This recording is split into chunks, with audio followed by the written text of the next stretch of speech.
বিসমিল্লাহির রহমানির রহিম। আসসালামু আলাইকুম। জিএল আউটসোর্সিং এর পক্ষ থেকে আপনাদের সবাইকে আমন্ত্রণ। তো আজকে টিউটোরিয়ালে আমরা পেজ ব্রেকস, সেকশন ব্রেকস এই দুইটি বিষয় নিয়ে আমরা আলোচনা করব এবং এই দুইটি বিষয়ের মধ্যে পার্থক্য কী এবং এই দুইটি বিষয় আপনি কিভাবে ব্যবহার করবেন সেই বিষয়ে আজকের টিউটোরিয়ালে আমরা তুলে ধরব। তো আসুন আমরা প্রথমে দেখি যে পেজ ব্রেকস জিনিসটা কি।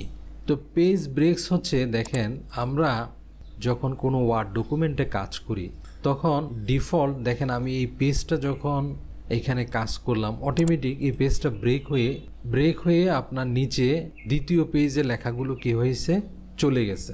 অর্থাৎ আপনি প্রথম পেজে যতটুকু মার্জিন রাখছেন এরপরে আপনার লেখাগুলো অটোমেটিক্যালি পেজটা ব্রেক হয়ে দ্বিতীয় পেজে লেখাগুলো চলে আসবে। এখন আপনি যদি নির্দিষ্ট অংশের পরে বা নির্দিষ্ট লাইনের পরে বা নির্দিষ্ট প্যারাগ্রাফের পরে যদি পেজটা ব্রেক করতে চান তাহলে আপনি পেজ ব্রেকের মাধ্যমে আপনি সেটা করতে পারবেন। যেমন ধরেন আমার এখানে এই যে লেখা, প্রথম যে লেখাটা একটা হেডিং, আমি চাচ্ছি যে আমার এই পুরো পেজটাতে শুধু এই হেডিংটাই থাকবে, বাকিগুলো এর পরের পেজে চলে আসবে। এখানে আসলে ব্রেক এবং সেকশনগুলো বোঝানোর জন্য আমরা হোম পেজে গেলাম। হোম থেকে এই যে আমাদের যে ফরম্যাটিং আছে, ফরম্যাটিংগুলো শো করার জন্য আমরা এই অপশনটা ক্লিক করলাম। তাহলে এতে কি হবে, আমার কোথায় কি ফরম্যাট আছে সেগুলো শো করবে। তো আমরা আবার এই পেজ ব্রেকসে আসতেছি। তো এখন দেখেন আমি চাচ্ছি যে আমার এই প্রথম পেজে শুধু আমার এই হেডলাইনটাই থাকবে, আর কিছু থাকবে না। তাহলে দেখেন আমার এই লেখাগুলোকে এই পেজ থেকে সরিয়ে দিতে হবে, অর্থাৎ পেজটাকে ব্রেক করতে হবে। পেজ ব্রেকটাকে আমি দেখেন আমার এখান থেকেও করতে পারি। ইনসার্ট অপশনেও কিন্তু পেজ ব্রেকের একটা অপশন আছে, এখান থেকে করতে পারেন, অথবা আপনি লেআউটের মধ্যেও কিন্তু পেজ ব্রেক অপশনটা পাবেন। তো দেখেন আমি এখন এই যে পেজ ব্রেকটা আমি দিব, তাহলে আমি চাচ্ছি যে আমার এই প্যারাগ্রাফ এই অংশ থেকে আমার পেজটা নিচের দিকে বা চলে যাবে। তো আমি এখানে কার্সারটা রাখলাম, রাখার পরে দেখেন আমি পেজ ব্রেকে কি করলাম, ক্লিক করলাম। করার পরে দেখেন এই যে আমার শুধু প্রথম পেজে দেখেন আমার শুধু এই লেখাটাই আছে, বাকিগুলো পেজটা এখান থেকে ব্রেক হয়ে আমার কি হয়ে গেছে, দ্বিতীয় পেজে চলে গেছে। অনেক সময় আমরা যখন অনেক বইয়ের কাভার পেজ বা কোনো কিছুতে আমরা এভাবে প্রথম পেজটাতে কোনো একটা শিরোনাম দিয়ে থাকি, এভাবে আপনি পেজটা ব্রেক করতে পারেন। তো দেখেন আমি যে এই পেজটা ব্রেক করলাম, এই ফরম্যাটটা কিন্তু আমার এই ফরম্যাটিং অপশনটা দেওয়ার কারণে এটা শো করতেছে। এরপরে দেখেন আপনি দ্বিতীয় পেজে যদি চান যে না, আপনার দ্বিতীয় পেজে আপনার এতটুকু পর্যন্ত আপনি এই দুইটা প্যারাগ্রাফ রাখবেন, তৃতীয় যে প্যারাগ্রাফটা এটা পরের পেজে নিয়ে যাবেন, তাহলে দেখেন আমি আবার এখানে কার্সারটা রাখলাম, রাখার পরে আবার আমি পেজ ব্রেকে গেলাম, যাওয়ার পরে এখানে পেজ ব্রেকে ক্লিক করলাম। দেখেন আমার এখানে এই দুইটা কলাম, এই দুইটা প্যারাগ্রাফ এখানে আছে, অন্যগুলো কি হয়ে গেছে, আরেকটা পেজে চলে গেছে। আমি আবার ব্যাকে গেলাম, ব্যাকে নিয়ে আসলাম, আবার ব্যাকে নিয়ে আসলাম। এরপরে আমরা দেখব কলাম কিভাবে আপনি ব্রেক করতে পারেন। তো দেখেন এখানে ব্রেকসের মধ্যে পেজ ব্রেকটা আমরা বুঝতে পারলাম, এখন আমরা দেখব কলাম কিভাবে আমরা ব্রেক করব। তো আমরা যদি আমাদের এই ডকুমেন্টটা দেখি, এগুলো কিন্তু সবগুলো একটা একটা কলামে আছে প্যারাগ্রাফগুলো। তো আমরা যাচ্ছি এটাকে দুইটা কলামে নিয়ে আসব। তো আমি কি করলাম, আমার কার্সারটা আমি এখান থেকে কলামগুলোকে ভাগ করে ফেলবো। তো আমি চাচ্ছি যে এখান থেকে আমি প্যারাগ্রাফগুলোকে কলামে বিভক্ত করে ফেলবো। তো এখানে আমি কি করলাম, কার্সারটা রাখলাম, রাখার পরে দেখেন এখানে এই লেআউটের মধ্যে কলামস একটা অপশন আছে, এখানে যদি আপনি ক্লিক করেন আপনি কয়টা কলাম করবেন এখানে বিভিন্ন অপশন আছে। তো আমি দেখেন দুইটা কলাম করব, আমি এখানে ক্লিক করলাম। তো তাহলে দেখেন আমার এই পেজের মধ্যে এই লেখা প্যারাগ্রাফগুলো দুইটা কলামের মধ্যে কি আসছে, চলে আসছে। তো এখন আমরা দেখব যে আমি চাচ্ছি যে আমার এতটুকু পর্যন্ত এই প্রথম পেজের মধ্যে কলামটা থাকবে, বাকি এই লেখাগুলো যেগুলো আছে এগুলো দ্বিতীয় পেজে চলে যাবে। তাহলে আমাকে কি করতে হবে, কলাম ব্রেক করতে হবে। তো আমি চাচ্ছি যে এখান থেকে কলামটা ব্রেক হবে। তো আমি এখানে কার্সারটা রাখলাম, রাখার পরে ব্রেকসে যাব, ব্রেকসে যাওয়ার পরে দেখেন এই যে কলাম ব্রেকের একটা অপশন আছে, আমি যখন এটাতে ক্লিক করব দেখেন আমার এখান থেকে কলামটা বিভক্ত হয়ে আমার এখানে চলে আসছে এবং এখানে দেখেন লেখা আছে কলাম ব্রেক। এটা শো করতেছে কেন, যেহেতু আমি ফরম্যাটিং শো যে রিবনটা আছে এটা আমি শো করছি, এই জন্য আমার এটা দেখাচ্ছে। তাহলে আমার এই কলাম এভাবে কি হয়ে গেল, ব্রেক হয়ে গেল।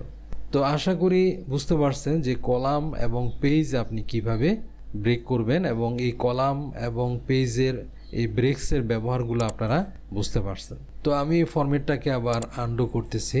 তো এখন আমরা দেখব সেকশনের ব্যবহার, এই সেকশন ব্রেকসের ব্যবহারগুলো আমরা দেখব। তো সেকশন ব্রেকসের কাজগুলো ভালোভাবে শো করার জন্য আপনি দেখেন আমার এখানে কিন্তু সেকশনগুলো শো হচ্ছে না। তো এটা শো করার জন্য আপনি এখানে রাইট বাটন ক্লিক করবেন। ক্লিক করার পরে দেখেন এই যে সেকশন একটা অপশন আছে, আমি এটাতে ক্লিক করলাম। তো দেখেন এখানে আমার সেকশনটা শো হচ্ছে। তাহলে এখানে দেখেন আমার এখানে এই ডকুমেন্টটাতে 3টা পেজ আছে। 3টা পেজের মধ্যে এখানে দেখাচ্ছে যে সেকশন আছে কয়টা, একটা সেকশন আছে, মানে এই 3টা ডকুমেন্টই একটা ভাগে বিভক্ত।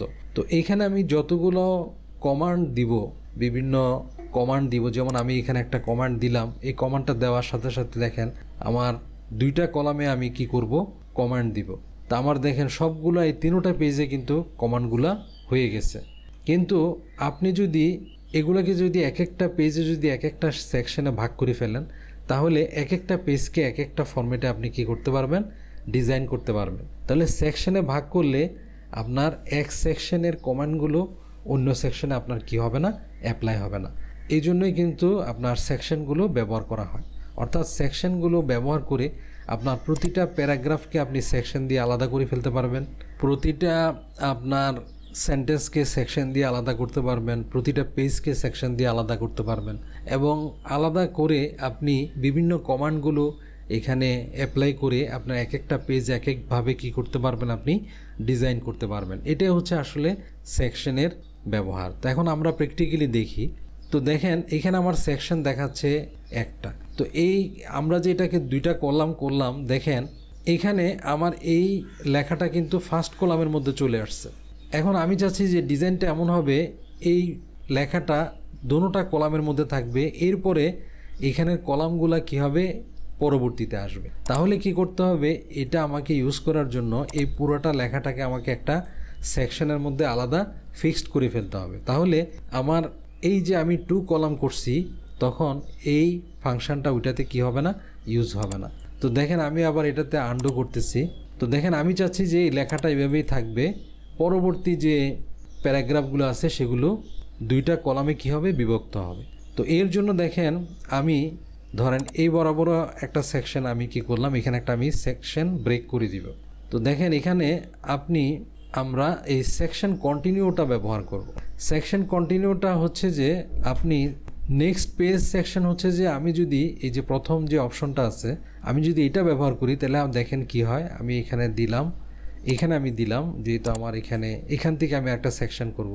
তো আমি যদি নেক্সট পেজ দিই, এখানে যখন ক্লিক করব, দেখেন আমার এই শুধু প্রথম লেখাটাই কিন্তু একটা সেকশন হয়ে গেছে, আর বাকিগুলো বাকি পেজে চলে গেছে। তাহলে এই পেজে কিন্তু একটা নতুন একটা সেকশন তৈরি হয়েছে। এবং দেখেন আমি যদি এই পেজে আসি, দেখেন আমার এখানে লেখা আসতেছে সেকশন 2, মানে এখন আমার 2টা সেকশন চলে আসছে। তাহলে আপনি এখানে যে সমস্ত কমান্ডগুলো আপনি ব্যবহার করবেন, এই কমান্ডের আপনার প্রভাবগুলো, ফরম্যাটিংয়ের প্রভাবগুলো এখানে কিন্তু পড়বে না। তো এভাবে আপনি বিভিন্ন পেজকে আপনি কি করতে পারেন, সেকশনে ভাগ করে ফেলতে পারেন। তাহলে দেখেন আপনি যখন এই নেক্সট পেজ দিবেন, যে অংশ থেকে আপনি কমান্ডটা অ্যাপ্লাই করবেন, সেখান থেকে আপনার পেজটা কি হয়ে যাবে, ভাগ হয়ে যাবে। এটা হচ্ছে এই সিস্টেম। তো আমি আবার আনডু করতেছি। আনডু করে আমি দেখেন আমি দেখাবো কন্টিনিউয়াস যে সেকশন আছে সেটাতে দেখাবো। অর্থাৎ আমি চাচ্ছি যে আমার এখান থেকে যে প্যারাগ্রাফগুলো আছে শুধু এগুলো কি হবে, আমার এখান থেকে আমি একটা ধরেন আমি এখানে একটা সেকশন দিচ্ছি আমার এই পেজের জন্য, এখানে একটা সেকশন আগে অ্যাপ্লাই করতেছি, এখানে একটা সেকশনে অ্যাপ্লাই করতেছি। দেখেন আমি সেকশনে গেলাম, সেকশনে দিয়ে আমি এই কন্টিনিউয়াসে ক্লিক করলাম। তো কন্টিনিউয়াসে ক্লিক করলে দেখেন আমার এখানে কিন্তু একটা সেকশন চলে আসছে। আবার আমি এখানে একটা সেকশন দিব, মানে এখানে একটা ভাগে ভাগ করব আমি এটাকে। দেখেন আবার এখানে গেলাম, যে কন্টিনিউয়াসে ক্লিক করলাম। তো দেখেন আমার এখানে একটা সেকশন আসছে আর এইখানে একটা সেকশন আসছে।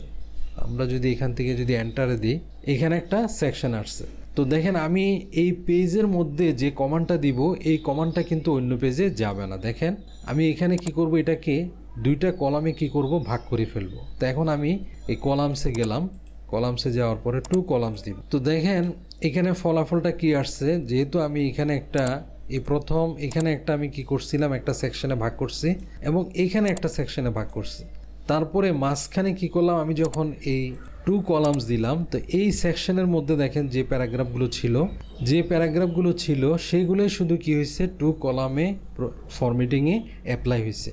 এরপরে দেখেন আপনি যদি নিচে আসেন, এই পেজে কিন্তু এটা কমান্ডটা অ্যাপ্লাই হয় না। এখন যদি আমি সেকশন ভাগ করে যদি কমান্ডটা না দিতাম, তাহলে কিন্তু সবগুলো পেজে আমার কি হয়ে যেত, প্যারাগ্রাফগুলো 2 কলামে চলে আসতো।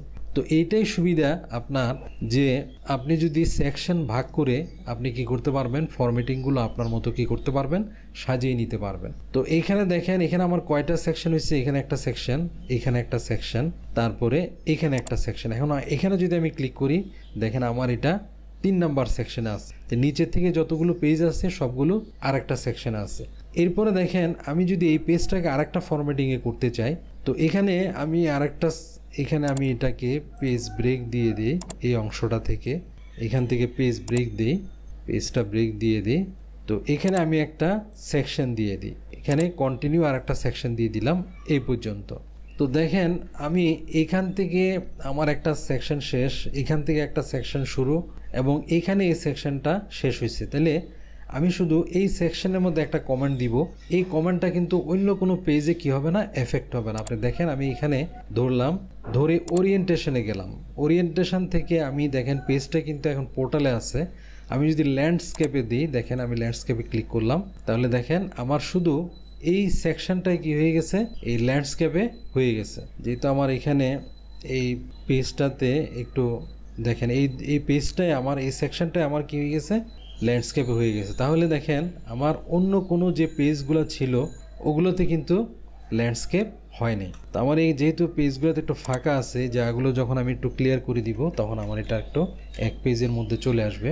তো দেখেন এই যে আমার এই সেকশনটা কি হয়ে গেছে, আমরা যে প্যারাগ্রাফগুলো ছিল সেগুলো আমার ল্যান্ডস্কেপে চলে আসছে। এটা আসছে পোর্টাল, আর যে অংশটা আমি সিলেক্ট করে আমি ল্যান্ডস্কেপে দিছি সেই অংশটা আমার কি চলে আসছে, আপনার ল্যান্ডস্কেপে চলে আসছে। বাকি পেজগুলো দেখেন ওগুলো কিন্তু পোর্টালে আছে। তো এইভাবে আপনি যে কোনো প্যারাগ্রাফের যে কোনো অংশকে আপনি সেকশনে ভাগ করে আপনি বিভিন্নভাবে আপনার পেজকে কি করতে পারবেন, ফরম্যাটিং করতে পারবেন।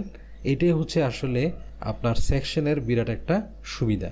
তো আশা করি আজকের টিউটোরিয়াল থেকে আপনারা পেজ ব্রেকস এবং সেকশন ব্রেকস এই দুইটা জিনিসের পার্থক্যটা বুঝতে পারছেন এবং এই দুইটা জিনিসের আপনার ব্যবহারগুলো বুঝতে পারছেন। তো আমার এই ভিডিওটি যদি ভালো লাগে অবশ্যই আমার চ্যানেলটি সাবস্ক্রাইব করবেন, লাইক শেয়ার কমেন্ট দিবেন।